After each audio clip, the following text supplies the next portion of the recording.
controversial. That's a crunching right hand, and that must finish it. It must finish it. Taylor trying to catch himself, using his jab. Eats a right hand, another right hand, and he goes down. Oh my goodness! The dream is made real. Ricky Hatton rocks the world with a truly stunning win over a modern legend. He is the champion of the world. Yo, what's going on, people? Back again, just like the Premier League season, we're surely back again. What's going on? It's Kojo, your host, Raps on TV, talking all the best things in boxing. It's been a bit of a hiatus, obviously, on holiday, the guys working, Rafi doing his thing, but we're back and we're looking to be much more consistent now. The boxing season is back upon us. Last week you would have noticed I was taking a bit of a backseat, working on the technical side of things, so guys like Rafi and Tom will be the hosts moving forward. But I'm here with Rafi. How you doing, sir? Not too bad, my friend, not too bad. How about yourself? Yeah, I'm all good. How's your week been? How's your weekend been? Yeah, very good, man. Consume the boxing news. I imagine you're the same. Yeah, exactly. Very. I mean, there's a lot of news to be consumed by, so we got to take it while we can, huh? As the saying goes. Course, But yeah, so I was going to say, so it's just two of us today for all the listeners. So our topics of really agenda are really going to be quite high level, but quite casualist, probably for, I would say, the first time in a while, I'd like to think, but it's definitely going to be very casual focused today. We are going to be starting with the Lennox Lewis and Anthony Joshua beef. Two elite British heavyweights having a disagreement, and obviously the quite publicly and quite well, I guess you could say viral statement that Anthony Joshua called Lewis a clown. We're also going to be getting into this weekend's clash, which is a huge fight for British boxing, if you ask me. We're going to delve into that. That's Anthony Yarde taking on Sergey Crusher Kovalev. So lions in the camp. We're all lions in the camp for this weekend. And then outside of that, it was announced, we touched on it quite briefly, but obviously the whole news around Joshua fighting in Saudi Arabia, is it going to happen? The news from Ruiz. So we'll touch on that and what that saga's doing to boxing. And last but not least, the rumours of Mayweather versus Pacquiao. You probably would have seen a video by now of Mayweather saying he's welcome to come to Saudi and negotiate a deal for the Mayweather-Pacquiao fight. We'll touch into that a lot more detail. So, Rafi, I guess the best place to start really is really the Joshua Ruiz. I know you've made some videos on it. Joshua Ruiz, Joshua Lewis. I know you've made some videos. Yeah, Lennox Lewis. So for those of you that may not be in the know, there was a Sky Sports interview called AJ Undocumented or Unguarded or something like that. In it, Untold Truths. And in it, Anna Williana kind of speaks to Joshua about, the criticism, about his coach, his team, blah, blah, blah. And in fact, Rafa, remind me, we need to talk about that as a whole. But I think, what was your thoughts when you saw Joshua say, Lennox Lewis is a clown, I don't respect him? I can see where he was coming from, because you also have to put this in context. This is something that goes back 2 years, but I think maybe that was quite strong language to use against someone who's of, the status of Lennox Lewis. He's arguably the best heavyweight to ever come out of England. Would you agree? Yeah, I think that's a good point. I think it's a fair. Yeah. That's a more than fair point. Yeah, and I think Lewis was very indirect and subtle in the way that he went at Anthony Joshua. It wasn't ever a direct insult. It was saying him and Matchroom as a whole could have negotiated better against Deontay Wilder. They could have done X, Y, and Z better. There was never any name calling or directly insulting. And it's not just the fact that Joshua said it on Sky Sports. It's the fact he then went on Instagram. So if you just thought it was a spur of the moment thing and gone, do you know what? Maybe he's just a young guy. He's emotional. But when he went on Instagram and put that on his story, it wasn't a one-off, he was angry in the moment thing. Yeah. He meant every word of what he said. And that's when it cut quite deep for me anyway. I don't know if you feel the same way. Yeah, I mean, no, that's some good points raised there. I think, do you know what I will say? And I do want people to kind of, I know we probably might get this. So go onto our Facebook page if you're not calling in today. I know it's summer holidays. But for kind of guys that are going to listen in, go onto our Facebook, Instagram or Twitter, and I would like to see some of the commentary that people believe Lewis has made, which is a harsh criticism of Joshua. I think, I'll be honest, I think you're looking at a guy that is the last undisputed heavyweight champion of the world, who fought in arguably one of the toughest eras, an era that definitely gets recognised as being tougher than the current era. And I just feel that a lot of the time it's just constructive criticism. Now, I'm not going to go too much and say, the youth of today, blah, blah, blah, but I just feel a lot of it is more constructive criticism more than hate. And I get why he says, and this is Lewis, why he said the hate narrative has been something that's been created. Now, I'm not going to say they don't get along. I'm not going to say they're friends. They're probably just associates. They're in the boxing world. But for me, I have to be honest, I think that's left a sour taste in my mouth. I think, Joshua has the right to defend himself. Somebody comes at him, he goes at them. But I think it's the platform he's done it because, again, it's Sky Sports, so they're going to manipulate it. You can see it on Sky Sports News, on their Instagram page. They're manipulating it to make there be a big issue between them. And you know what, I'm going to say it straight. From a boxing legend to, definitely one of the best prospects UK's got at the moment, there should be more unity. I'm not saying they need to be holding hands in the ring, but it needs to be more unity. Obviously, it's come to light. There's an interview with Spencer Veron where he said, Lewis tried to get to Joshua's change room and he was blocked from getting there. We won't know. But if it was Joshua, then I think that's wrong because, again, he's a legend. You allow these guys into your room, especially if you're allowing random people like Gordon Ramsay and Jose Mourinho. So, yeah, it's a hard one because, you know what? Like, we want to see that mean streak from Joshua. We've been saying it, but I just felt this was the wrong opportunity to do it. I felt that there's other candidates that could have felt that deserved his wrath, if that makes sense. So I mean, for me, a question I want to ask you, though, obviously, I don't know if you watched the whole of that interview, The Untruth. What did you make of that? I want to hear your thoughts on that actual interview. It was quite interesting looking at the delay in responses, because I was looking more at the body language and the tone of speech than what was said. Yes. And so when Anna Warhouse asked him things like, do you... what was she asking? There was a 5-second pause. When she asked, were you right going into the fight? Yes. And there's a 5-second pause. You can count to 5 slowly. Yes. And then I was fine going in. Yeah. And it wasn't even hidden well. And that's where you think, it's all well and good reciting a script or a narrative that Eddie's prepared beforehand. All his PR people, live on air.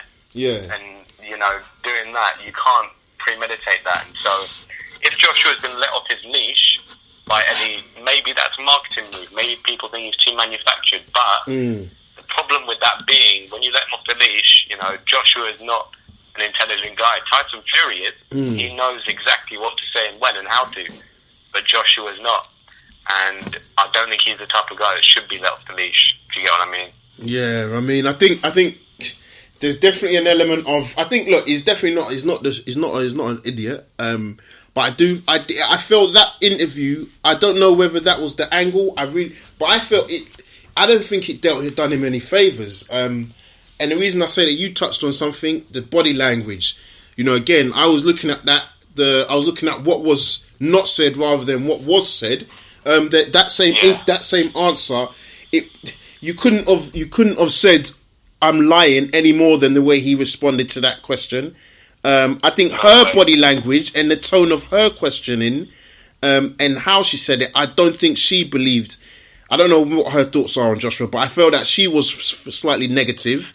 And there was, I don't want to say childlike, but there was just an element of Joshua not really being the heavyweight champion of the world. It didn't seem like he wasn't sat there talking like he's the heavyweight champion of the world. Okay, we know he's not because he's lost, but do you know what I mean? It didn't seem like he had ever been one.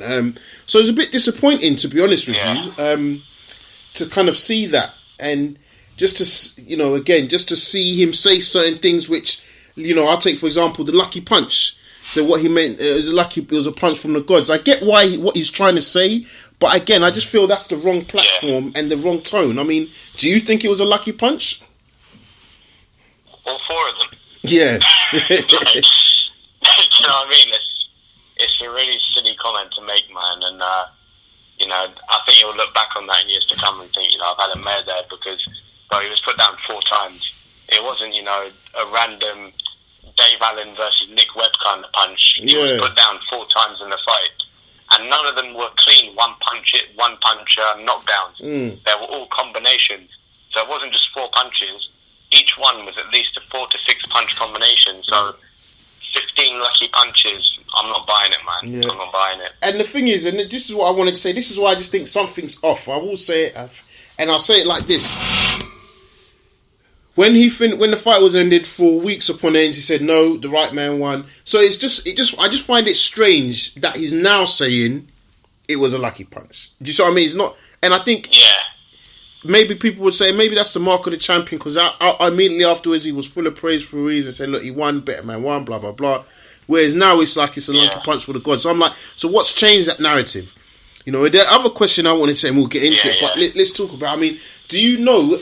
Is there any reason, from your point of view, that you've heard why the fight is not going to happen in New York? Why? I understand why UK it's not happening, but Saudi, from US to Saudi, it doesn't make any sense. Money talks. That's the only reason they've done it in Saudi Arabia, because realistically, there's not a boxing community there. In the Middle East, you could argue there is, because in Dubai they hosted the World Boxing Super Series, and that's not exactly... no, that was still Saudi Arabia. Bro, that was Jeddah. So Saudi Arabia hosted the World Boxing... That was Jeddah? Yeah, that was Jeddah. Oh, right. I thought that was in Dubai. No. Wow. But Amir Khan's was in Dubai, wasn't it? Yeah, Amir Khan's was in Dubai. Yeah, Amir Khan's was in Dubai, yeah.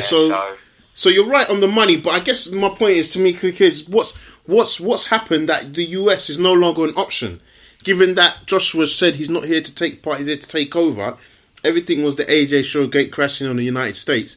What has happened that they're no longer thinking US is a viable option for the rematch?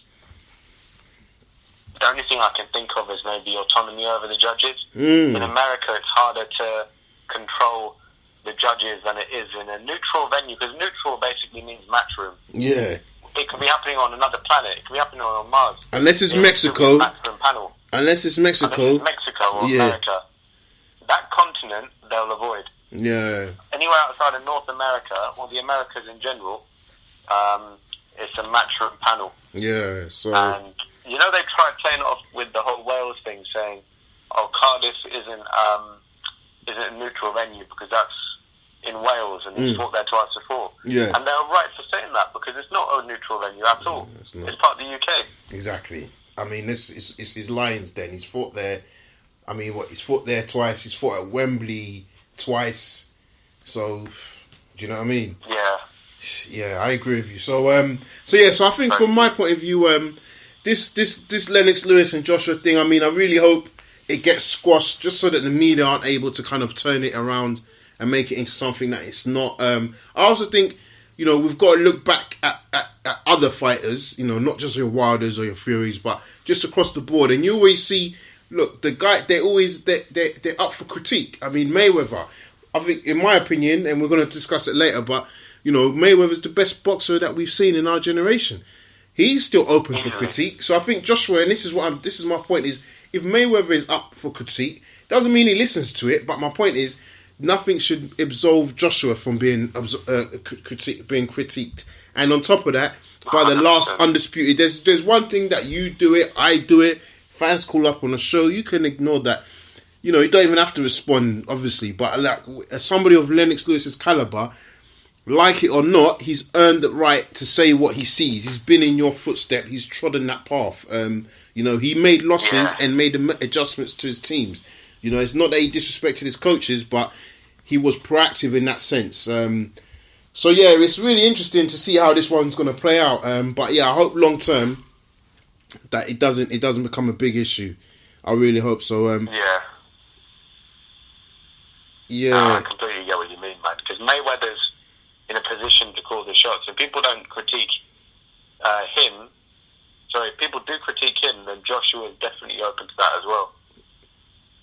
Yeah, exactly. So, yeah, it's a for me, you just got to take it on the chin and let it roll out. So what do you make? Let's quickly touch on the the saga from Eddie Hearn last week, probably, or the Wednesday, there was a press conference. No fighters turned up, but you had sort of like the tourism chief officer from Saudi Arabia there, Omar Khalil. Eddie Hearn was there. Yeah. Obviously, they spoke at great lengths. But what do you make of that Eddie Hearn press conference, we might as well call it? Yeah, I think that was just more a case of, a PR, and I think stunt's too strong a word. It was a PR exhibition to show that Saudi Arabia isn't as bad as it's painted out to be. And when they put in the whole Western technology elements and the fireworks and the concerts that we're used to seeing in the West, that was done to appeal to a Western fan base, being Joshua and Ruiz's, saying that, look, Saudi is becoming more westernized and more accommodating of that sort of stuff. So it's not a no alcohol, no this, no that, no nothing zone. I don't know if you felt the same way, though. Yeah, I mean, you mean in terms of it just being a PR stunt? Yeah, PR exhibition, Yeah, I mean, it's supposed to be that way. And look, I'm not actually against it being in Saudi Arabia, so I think that's good for boxing, different locations. I just don't think this is the right fight at this specific time for the location. So, if there's going to be fights in Saudi, and I will still go to it. I mean, I'm not going to lie to you, I will still go to it. But ultimately, I think the right thing to do is back in the States. But I guess my point is, when we speak about that press conference, obviously it's still not announced, it's still not signed, the contract's not signed.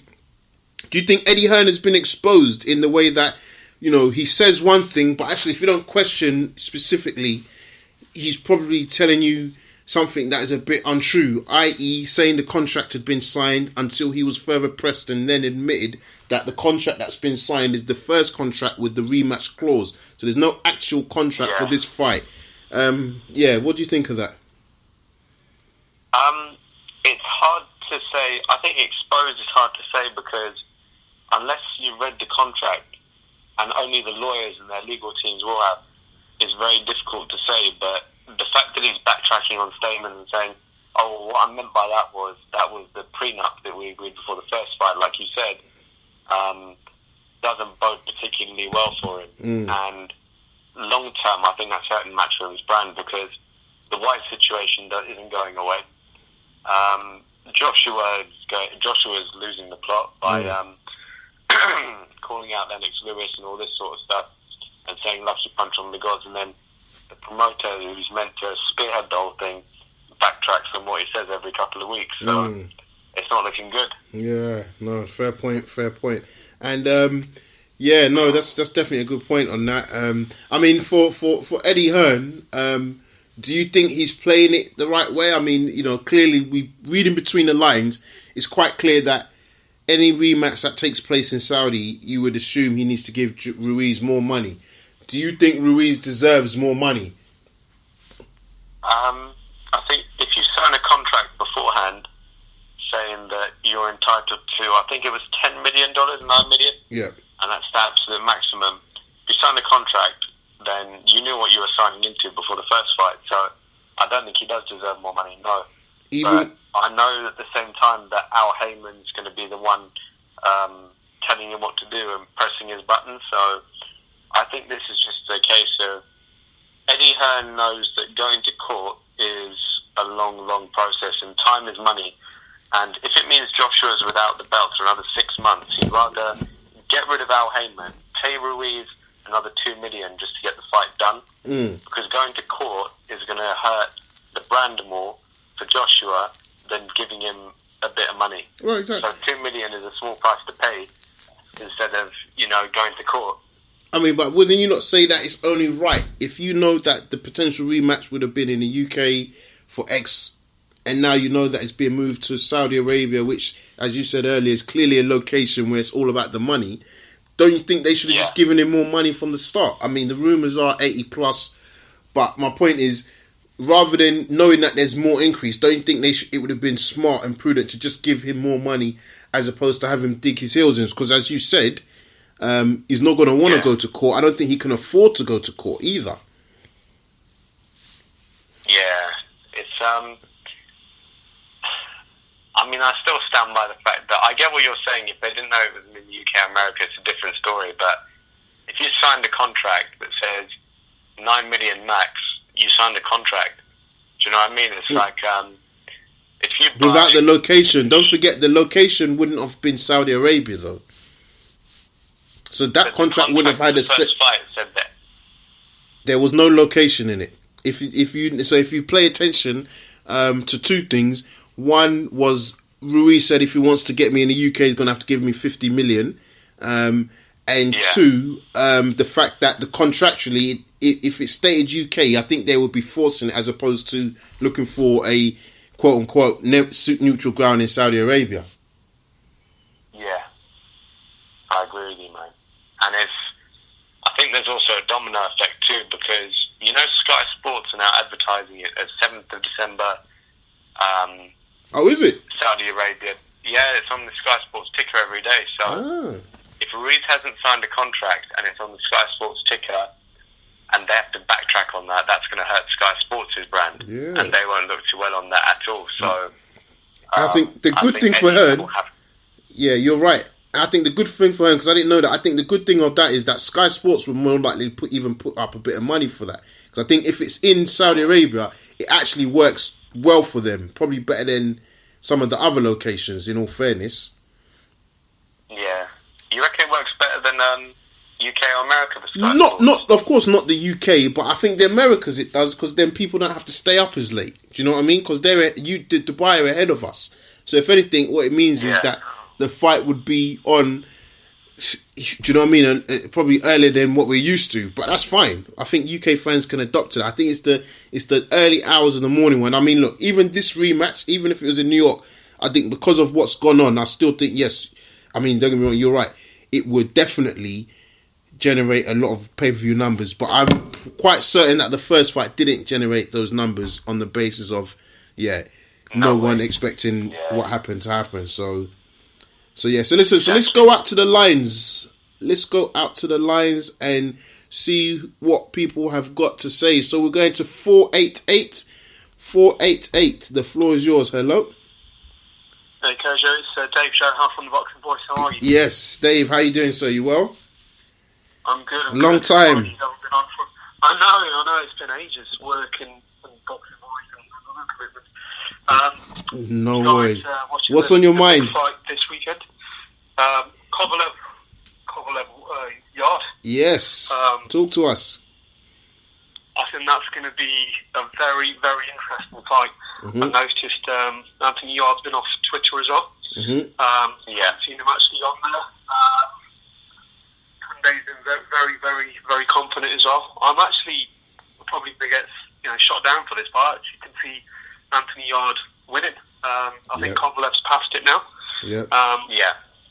My concern is the venue, just being typical thinking Russian judges and Europeans. But in an ideal world, I can see him knocking out Kovalev, to be fair. And I know that's an ambiguous statement, but I mean, why can't it happen? He was down on the floor against Alvarez, wasn't he? And I know he avenged that loss. Yeah, but he still got knocked out. Ever since Ward has done him twice, and the first one, in my opinion, it wasn't that close when you watch back. I think Ward's very, very clever. Yeah. A boxing scientist, if you will. He called him, and ever since then, he took his soul away, didn't he? Yeah, exactly. You weren't the same man anymore. So, and this is going to swing. So I'm picking Yarde by KO, like a late KO or stoppage, or worst case, if he does get robbed and it goes the distance, draw. Yeah, I mean, that's some valid statements. I mean, we haven't gone into that in detail, but I mean, I'll say early doors. I do agree with you. And I mean, one of the reasons I feel that Yarde can get the knockout, I think power, pace, quick hand speed, I think that's all on his side. I think there's definitely maybe the question mark around ring IQ. Obviously, since Kovalev is now working with Buddy McGirt, potentially he's looked better. But one of the things I was saying when I was breaking it down to myself, I was like, who I know everyone's going to say either Alvarez, but first fight he lost by knockout. Even if he was going in as the better fighter. But what I say to people is, who has Kovalev beat or really fought that's a dangerous opponent since the Ward losses? And we've got to think the Ward loss was over 2 years ago. Exactly. Everybody he's fought is 34 plus. Yarde's got youth on his side, and I think he's also got a massive amounts of belief. And at some point, we've got to look at the guy who's a UK fighter and say, listen, he's going to a guy's backyard in the depths of Russia. If that doesn't say confidence, I don't know what it is. And you know what? I've got to put money behind my man. So, yeah, I don't think you're thinking out of term at all, to be fair, Dove. I think there's a good chance he can get the knockout. I think he can, and we're underestimating. I mean, this kind of reminds me of when David Hay went over. I'm not talking about I'm talking about more about the star potential, because when David Hay went to fight Mayweather over in Russia on an obscure time, not many people knew he was on, from what I remember correctly. Yeah. He wasn't really in the public's limelight how he is in now, and he went there and he won, and I know he went on points, but it's that sort of untapped potential. Yeah. And I think he's got the skills. I mean, he's very highly skilled. That the stamina for sale, all that stuff is good. I mean, it's good. This could elevate him on a world scene. Make him a public name. The other point I was going to make was regarding this. This feud with AJ and Lennox Lewis. I mean, you guys touched upon a very valid point about if you're on that level, you should be open to critique. I mean, not forgetting Rocky Marciano when he was criticising, a then named Cassius Clay. He was calling him out. Exactly. He's not all that and stuff like that. And who actually, and I'm only saying it between those two, but Muhammad Ali, in my opinion, was the better heavyweight. Yes. Out of those two, but AJ, I think the media is to blame sometimes. They blow a story out of proportion, and who knows? Those guys could sort this stuff out, and everyone's open to some sort of criticism. Yes. The fight in Saudi Arabia, that'll be horrendous if that never pulls off, isn't it? On the 7th of December, because nothing's officially signed and stuff like that, and it's.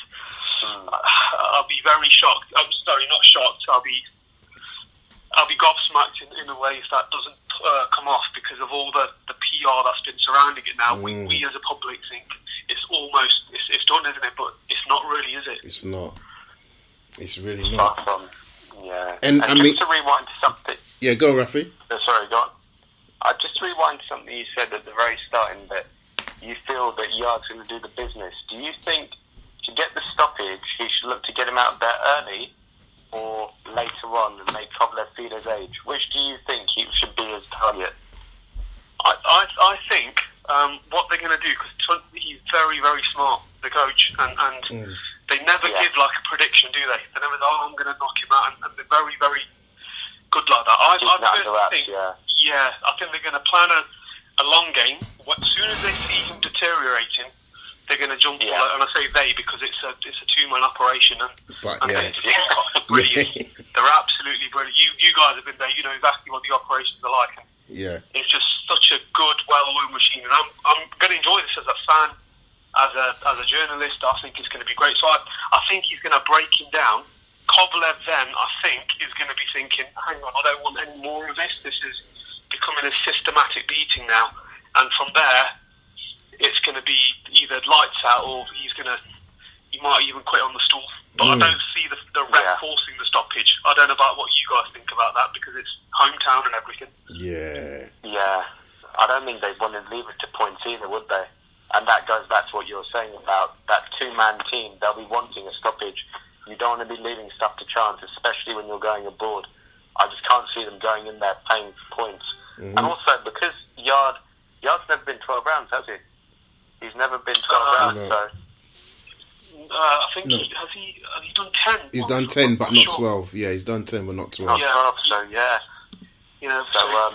I mean, even that though, the 10 was because it was a 10-round contest, wasn't it? Yeah. I think that's the only reason why he went 10. But something special is Yarde, and hopefully he's taking a big gamble. I mean, if you look at it, looking at both brands, BT Sport, Frank Warren, and Matchroom, you could argue potentially that BT Sport thought Frank Warren have had the better year as well.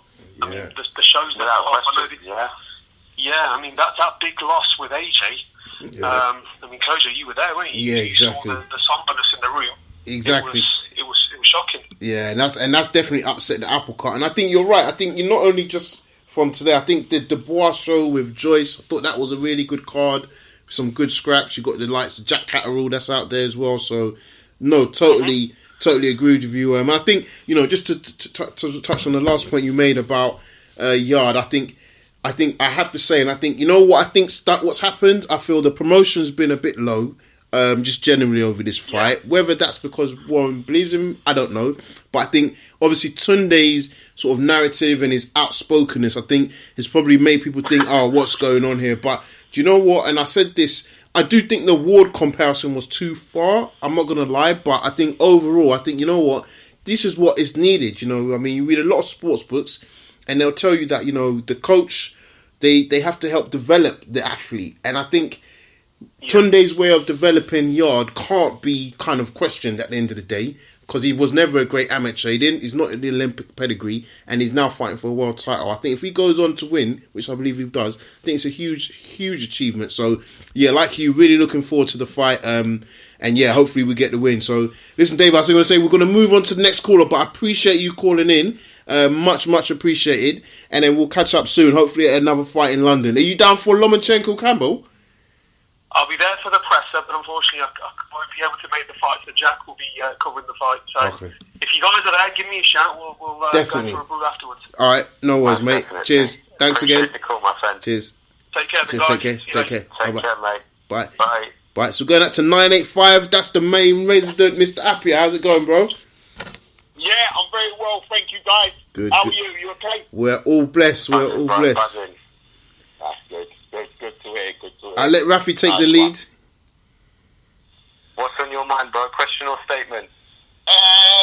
Boy, really, I'm just ringing up to support the show. Really, the situation with Appreciate Joshua. that, man. Yeah, that's all right. It's all good. Anytime. The situation with Joshua, I think people are allowed to say what they want to say. To be fair, You know what I mean. Sometimes it's nice to say something that just spices things up a little bit. It shows that he's got that little edge. Yeah. And when you're competing, sport like boxing, yeah, it is about discipline and this and that. But that little edge, you need that little edge sometimes. And it's nice that he's got that. And I'm just looking forward to seeing Joshua get in the ring and get his title back, to be honest with you. So, you think the first fight was a fluke? I don't know. I think Ruiz done the business. Fair play to him. Yeah. I can see the same outcome again, to be honest with you, happening. Yeah, to be fair. But you sound like an AJ fan. I'm not really, to be fair, a fan of anyone, really. I'm like a boxing fan sort of thing. I'm not really a fan of anyone. I like good fighters, and I respect the sport, but not really a big AJ fan. Not really. But I think it'll be the same outcome. I think AJ will go in there with a point to prove, but I think I can see the same outcome, really. And we're ready. By stoppage your points. I think he'll stop him again. Quicker this time? Or is it round about the same? Probably round about the same, but I think he'll just be too much for AJ. I think he'll just be too much for AJ. I think he'll just be too much, What do you think tactically AJ has to do for this fight? Or not even tactically, his body-wise. Do you think he needs to trim down? What do you think he needs to do to stop that from happening again? I just think the way he is, I just think it's just... the way he is, it's set up for how Ruiz is. It's just the way he is. He's not. If he was fighting someone like Tyson Fury, who's like nimble for a big man and can move, then I would say it'd be difficult for Ruiz. But AJ, he doesn't. He can't fight that way, can he? No, he can't. So for me, one winner, Ruiz. Obviously, AJ has got the sort of battering in his back and a bit of hunger to get his title back. But I think he'll come unstuck. Do you see that hunger though? Because I've been looking at his interviews, bro, and it's not looking good. It's not looking good. Jake's gonna carry on, Daniel. You know, to be fair, I haven't seen many of his interviews, but I'm sure deep inside, now I'm talking for myself now, if I'm holding titles, I've lost my title, I want it back. I want that fucking title back. That's coming back home. Yeah. That's coming back home with me. That's coming back home with me. If I've lost my title, that's coming back home with me. Now I'm sure every man's the same. So let's hope he feels that way. No. Yeah. I agree. And Daniel, last one before we go. The news that Billy Joe Saunders is signed with Eddie Hearn. How do you Matchroom? How do you take that? Think that's good for him? Well, you know I rate Billy Joe as a fighter. Yeah. And now, hopefully, we're going to see him in some fights that are going to really show his potential now. You know, I think them two have been flirting together for a long, long time. I think this was something in the pipeline for a while now. And I think it's a marriage made in heaven, really, to be honest with you. So, looking forward to see Billy Joe, a skillful British fighter, in some big fights from now on for the next couple of years. Yeah, no, I definitely think there's a good chance of that. And last one before we go, Yarde versus Kovalev. That's taking place this weekend. What's your thoughts on that?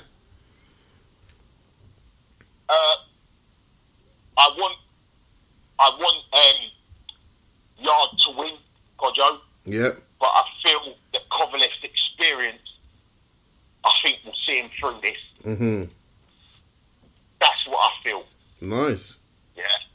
That's what I feel. I think he'll put on a bit of a performance. Yeah. And I think he'll come away with a win. Nice. No. That's what we're here for, bro. Everyone's allowed to give their opinion. And one way or another, we're going to see the fight take place. So, listen, D, thank you very much for calling in. Appreciate the support. Anytime. Summer's over, so we're back. Appreciate the call, bro. Appreciate back. We're going to move on to the next one. Fella. Cheers. Take care. So, we're going out to 910. 910. Hello, Rex on TV. How's it going, boys? Yes, not bad. That's Sam. Not too bad, man. Not too bad. Yeah, what's going on with you guys? How's things? We're good. What's on your mind? What's on my mind? I want to know what's on your mind. Well, it's a question or statement, man. Where do we start? Wherever. Question. Hit me. What do you make of this Lewis versus Joshua beef? And then, sorry, Rafa, you take over. Talk about what? Joshua versus Ruiz. Oh. Lewis. Okay. You see where you got What are we talking? Location? No, sorry, I said Louise. I'm even meant to say Lennox Lewis. I mean, what do you make of this Joshua versus Lennox Lewis? Supposedly. I think Joshua just knew when he said something. I just think if he had a regret, I think he would have regretted not to, say something like that in that interview, in that moment. He just got the heat of the moment. I just feel, I don't know, I thought it was a bit distasteful from him. I understand what he's saying because he's frustrated, and I'm sure there's obviously another side to the story. I'm sure Lennox is probably coming at him from not just a public standpoint, but talking to his private individuals and people that know around him. So I think that's probably built up a frustration in him and just said, you know what, sod you, Lennox, I don't respect you, you're a clown. But why are you talking? Because I'm sure he probably said shit behind his back that's kind of got him rattled up and that sort of thing. So, but I feel like someone like AJ, an older AJ, the AJ before the Povetkin fight would have just shrugged it off and been like, if that's what he thinks, he's entitled to his opinion and give that whole political speech. But I just feel he needs to be a bit more consistent in terms of when he's being like that. What, are you going to be someone that's politically incorrect or politically correct all the time? Yeah. You can't go from saying I don't respect Lennox as a clown to then going on William Hill with I forgot his name, the guy William Hill. Davis, going and talking about how there's a purpose, there's a passion, and there's all this kind of bollocks. Like, come on, man. Don't keep giving us this cop out. Give us the real you. If you, I want an angry AJ. I want to. Do you know what? I'm coming for this. I'm getting this. I don't care how. I'm getting this. Ruiz, I'm after you. But it's just. But at the same time, we don't know the time frame in which these videos released. When it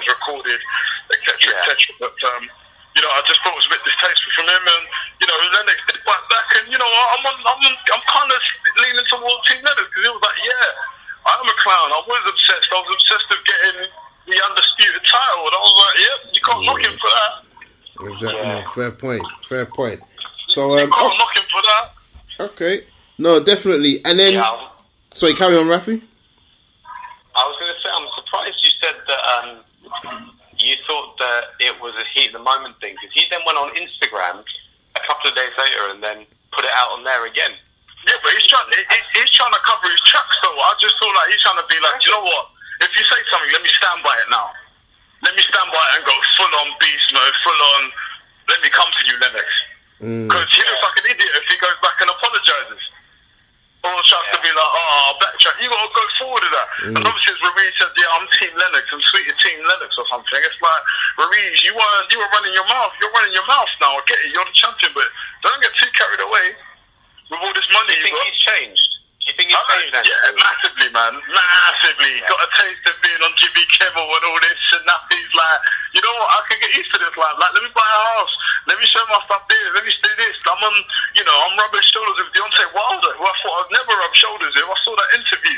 I thought that was pathetic, mate. I saw an interview with him. I thought I was like, you guys are supposed to be fighting each other soon. But it's undisputed. I just feel like it's a big old plan, and they're all like, you know what, we don't need to fight. Let's get all the belts to PBC. That's how it just looks like. I'm just like, what the fuck? I swear, excuse me, but what the fuck is this? That's how I feel. Like, what's going on? It's amazing what can happen in 3 months. Like, we wouldn't have ever thought we'd be having this conversation 3 months ago, would we? No, but this is why. This is the beauty. But you know what? I'd also want to shout out to another person who. I forgot his name now. He said that, look, I believe Joshua will lose. I believe all the big heavyweights will lose to unexpected sources, and lo and behold, it did happen. So, I feel like it's an exciting time for boxing in the heavyweight division, but I do feel AJ has to win this fight. No ifs, no buts, it's how. And I do feel, partially, that the whole contract with Ruiz, I think it's already signed. I don't think Eddie Hearn would actually come out and say it's not signed. I just think they're saying that for the fuck of it. No, it's not signed, bro. Otherwise, they'll be wasting time. How many people have bought flights to Saudi Arabia yet? I know, I get this, but they know they legally have to do it. I do feel that. Not in Saudi Arabia. There's also another argument opened up, because a lot of these casual boxing fans aren't smart enough to read in between the lines, and they're just on the Hearn, Matchroom bandwagon and think Matchroom rules the whole world of boxing. It's like, no. There's other angles, but the thing is, he said 3 different things with Eddie Hearn, and I've said this to you offline, Kojo, is that, he made a point of saying that, listen, when we trigger this negotiation, contract clause or whatever, all we have to do is let them know he's the B side, he's the A side, we're the B side. All these certain legalities will be ironed out, but he signed up for the rematch clause, and once it's been triggered, what happens is that they have Ruiz is able to say, just accept. He has no choice. AJ is able to dictate the venue, the location, the time, because it's voluntary. And when it's voluntary, you get to call the shots because it's not mandatory. And he changed Ruiz's life. Fair play. We understand that. Cool. You said this. Now you said, look, the fight's done. It's been signed. Ruiz signed the contract. Yada yada yada. It's going ahead. Ruiz's team are happy. All of a sudden, we don't see posts on Instagram. We don't see anything, and then Ruiz comes out and says, this fight is not happening in Saudi Arabia, don't be fooled, all this stuff. The real news, man. Pardon? He said, no fake news, we got the real news coming soon. Yeah, exactly, this is what he's saying, and Eddie Hearn's still being cool, calm and collected, saying that, listen, he signed a contract, and then he's backtracking his words, saying, do you know what, he hasn't actually signed a contract, because in the original contract, he signed up for that, and it's like, Hearn, what are you saying? Are you saying this is proof? Is it legit? Is it not? Is it bulletproof? What's going on? Because now you're backtracking. And he's like, oh no, but obviously there's a contract being signed and people aren't understanding. And I feel like people like Coogan and that aren't being able, well, not just Coogan, I'll say IFL, not just him, but people at IFL and other channels are just kind of supporting Eddie and listening to what he's saying and interpret it in a way and not really getting onto him. But listen, Eddie, you're saying this, you're saying that, and I feel like this is a moment where that barbershop conversations or whatever can come in full effect by actually giving Eddie Hearn facts. Facts is, you said this, now you're saying this, now you're saying that. So what is it, Eddie? Because you are saying multiple different things. Exactly. That's it, really. Yeah. And then if every other boxer fan would be like, you know what, Ruiz, Joshua, all this. Like, no, listen, there's clearly a problem between the two camps. They're not on the same page. Yep. I don't even think Eddie Hearn orchestrated this, Saudi. I think it was Team Joshua that did. That said, look, this is what's going on. Like it or lump it. If it's not in the UK, we'll do it in Saudi Arabia. I know people. Joshua's got Middle Eastern contacts. Not that I know anything, I'm just speculating, but it kind of seems and makes it out to be okay. So listen, bro, we've got to wrap up because time's moving on. So quickly, I need a quick prediction on Yarde Kovalev. If Yarde doesn't knock him out, Kovalev wins. Simple as. So no points for Yarde. It's either knockout or nothing. Never. Okay. Knockout or nothing. I like that. I agree. All right then. So listen, bro, we've got to go to the next caller before we wrap up the show. But thank you very much. Worries, appreciate the support as usual. Cheers.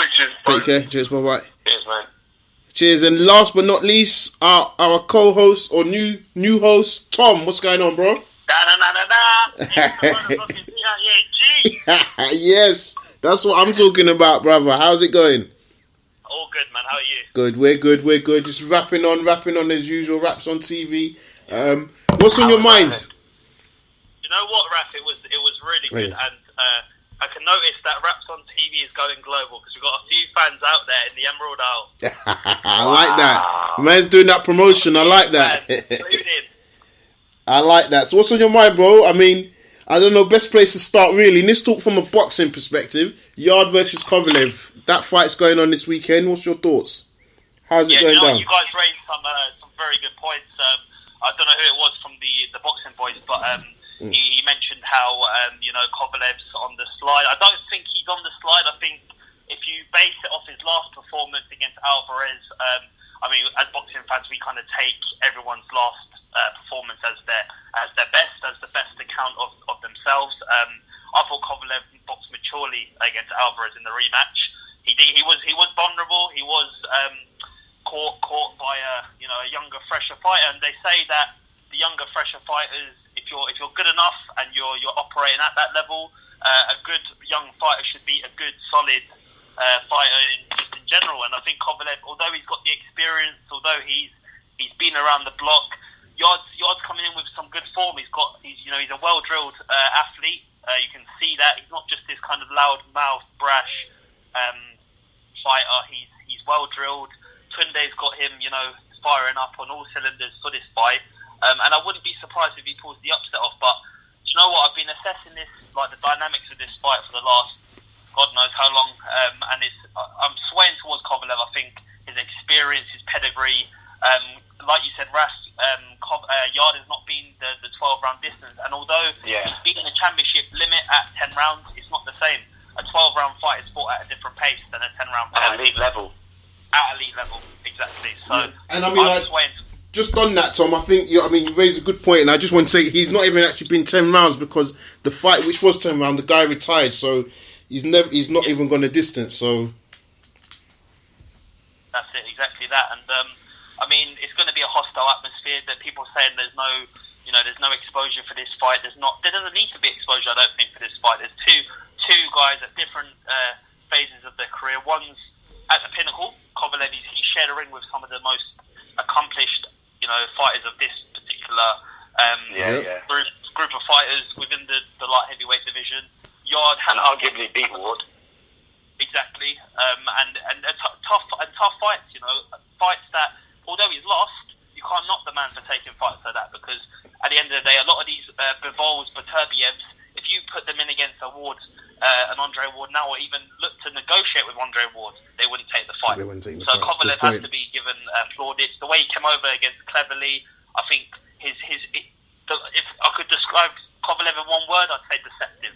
I think the way he got rid of Cleverly, I think it was second, third round, whatever it was, and he's able to maintain that over a 12-round distance. He's rugged, he's tough, and he's accomplished. He's got the ring IQ and the power, that raw power to beat a young, fresh fighter like Yarde, and that might disrupt him. That might give him the biggest shock of his career, because he's not been in this environment before. He's not faced anywhere near the level. And I love the two guys, Anthony and Tunde. I think their quality. I think they bring a freshness. They bring something unique to the sport. And they're not all about the loudmouth talking side of things. They do generally think they believe they'll win this fight. And fair play to them. I hope they do and go. I Do you know what? I hope Yarde goes out there and knocks him out in the first round. That's what I'm hoping happens, because then at least then people can start, giving some appreciation to fighters that are able to talk a good game. They look the part. They're amicable for this sport. Yeah. Take it to another level. So it'll be interesting to see. But I'm not going to rabble on about this one. I mean, yeah, it's probably just as much as the exposure's been given to it. But no, it should be a good one. Should be a good one Saturday. And just to get your thoughts on something that's a bit random, but I'd want to get your take on it. Rumours of Mayweather versus Pacquiao 2 down in Saudi Arabia. Do you think anyone will be interested in that fight? Do you know what, Coach? I didn't even know anything about Mayweather Pacquiao. I switched to Twitter off. Didn't even go on it the last few days, so I haven't even seen what's been going on. But again, Pacquiao is rightfully deserving of a rematch with Mayweather. Money will talk. Pacquiao, I mean, he's blown, I think, a lot of people's minds, beating Furman and coming back against, again, guys that at that age of 41 would we have expected him to be performing at that level at that age. It's memorable, to think that a 41-year-old is still in that shape. He's moving like he's 26, 27. No, he's not a 41-year-old. It would seem, but I think someone touched on it on a podcast I was listening to the other day, and they were saying about how all the big fights are going to go to Saudi Arabia. It's attracting a different market. Not even a casual market. It's attracting just a market where it's like uncertainty, because we don't know what the big fights. Imagine like a Khan and Kell Brook fight was to rematerialise in terms of being given that widespread media coverage. Would that be a fight that could take place in Saudi Arabia? Why not? I mean, all these big fights, they have a pull factor. People are actually saying, well, if there's money being generated, I think something like 70 million the Saudi government were paying to sanction this fight. I think $70 million was one of the purses being talked about. I'm not sure exactly the total revenue being generated. That's obviously probably going to be 5 times, 6 times more than that fee. But if that's a territory that Matchroom and other broadcasters, terrestrial TV networks want to expand in, why not? It's bringing something new. It's bringing a bit of a cultural diversity element to the sport, and we're going to maintain that British and American link. We're going to have fighters from British talents coming through, Boatsi, all these guys, Kelly, they're all going to get the opportunity to go out there. So I think it's great. I think it's a great opportunity, great experience. And I mean, they do say the world is your oyster, so why not go and explore new places? Exactly. Yeah. It's interesting you talk about Khan and Brook in Saudi Arabia. Do you think if that did happen, I know this is a long shot, would that sort of cement the desperation that those two have to get the fight over the line? Because no one in the UK is going to buy that fight. Yeah, I don't even think if it happened in the Macron Leisure Centre, no one would go to that route. Literally, man. It would be weird. It'd be a weird one, but I mean, what's your thoughts? Do you think more fights of this magnitude are going to take place in South Africa? Yeah, I think it's inevitable, man. I think this fight now sets the benchmark, because it's an elite level fight at the creme de la creme. Fights don't get bigger than the heavyweight division, bar your odd Mayweather, Pacquiao's, and a few fights in between. The heavyweights are where the money's at, and so this is the benchmark it's set. And we'll see now. If Canelo does look to unify the division, now he's operating at super middleweight. Fights like that may well happen in Saudi Arabia. So yeah, I think he'll definitely set the benchmark. How about you? Yeah, I think, like you said, a Khan Brook fight taking place in Saudi wouldn't appeal to even general UK hardcore fan, because again, it's the idea that British fans want to see a big fight, but they also want to make it a marquee event. They want to have the flexibility and the opportunity to enjoy themselves. And obviously, there is certain restrictions and certain freedoms that are not permitted out in Saudi. But again, it's not really. I mean, if any boxing fan had a notion, they would want to appreciate a sporting event as opposed to just going out there for a major like kind of sesh, But obviously, this is mainstream sport now. You see with I think I mentioned it briefly last week.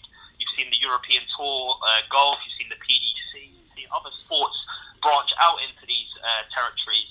And I think boxing has a different format and a different concept. It doesn't follow the same lines as football, rugby, darts. It just just has a niche kind of appeal. And when you take in a sport like boxing, which is the most brutal sport out there, besides MMA or mixed martial arts and other kind of like that, people want to see drama. And even if it's 10,000 Saudi officials watching a sport match, it's still encapsulating the boxing fans, because we get to watch that at prime time, TV. We get to watch that at a reasonable time. We don't have to worry about paying a pay-per-view fee, or we don't have to worry about the pay-per-view model losing any revenue, because that's guaranteed. You've got 9:30, 10 o'clock ring walk times. The stage is set. We saw with the World Boxing Super Series how they perfected that. You saw with the Khan fight recently. So I think the appeal is there. It's just about major fights out there, marquee fights that generate more publicity and more excitement. Yeah. So guys, thank you very much, Tom. Appreciate it. Stay on the line. We're going to end the call, but before we go, Tom, do you want to just shout out your Instagram so people can follow you on Insta? Yeah, just want to say, obviously, massive plaudits to you guys for the work you've done. This last month, I think we seem to be hitting targets, and I think just kind of moving forward now, we've seen. I mean, these last few weeks have flown by. We've got Lomachenko Campbell next week. We've got Yarde Kovalev this week. So it doesn't even seem like we're taking any breaks here. It just seems like rollover shows. Yeah. I think just kind of stepping it up now, and hopefully we can get some the likes of Tunde and Anthony with that WBO belt into the studio very soon. So. Exactly. So your Instagram? Raps on TV. Raps on TV. And that's where you're going to see the top quality from a non-biased perspective. Top quality visuals, and again something we're gonna build on. We're gonna build on. But I'm not going to give too much away. Yeah, Rafi, you want to do yours?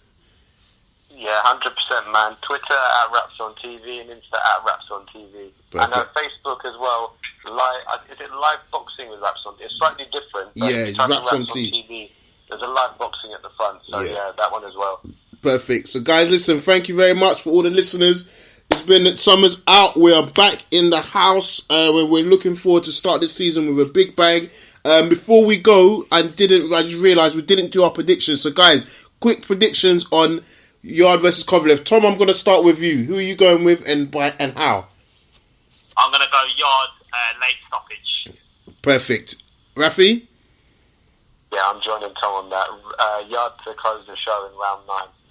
And I'm going to go full sweeps, and I'm also going with Yarde. I pick him to stop Kovalev. We got a clean sweep. Clean sweep. I think I will quickly say you made some valid points, Tom. I think Kovalev shouldn't be underestimated, but I think, you know what, this is probably one of those moments that we're going to see something different. I'm hoping, and I believe so. So, listen, guys, we're looking forward to everybody. Just keep supporting the show. As Tom said, we're going to keep coming back, doing bigger and better things. But up until then, subscribe everywhere you see the Raps on TV brand. And we ask that you enjoy the boxing this weekend. So, guys, thank you for your time, and we're out. Nice one, guys. Nice one. Cheers, everyone. He's taken another one, and Howard Foster has stopped it. Wow!